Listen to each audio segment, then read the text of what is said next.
Hey mga bel, so dito tuturo ko kung paano mag-copy link ng Game Pass o yung URL since hindi kayo marunong o tanong kayo ng tanong kung paano. Ito na, gagawa na ako ng video para sa inyo. So dito kayo, maglalagin kayo dito sa Google. Then, syempre lalagin yung account nyo dyan. Then mapupunta kayo dito sa home. Yan, kapag nakalagin na kayo, punta kayo dito sa may 3 lines sa taas. Then hanapin yung inventory. So, ayan yung inventory.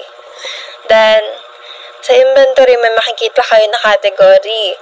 Then, sa category, click nyo yan. Then, scroll down, hanapin nyo yung passes. Ayan yung nakita ko na yung passes. So, ayan, click nyo yung passes. Then, hanapin nyo kung ano yung ginawa nyong Game Pass o yung presyo na ginawa nyo. Hanapin nyo lang dyan. Then, click nyo lang. Pag nakita mo na, pindutin mo. Then, copy-paste mo sa taas. Kita mo yung search bar. Hard-click mo lang, then copy link. May lalabas dyan na copy link.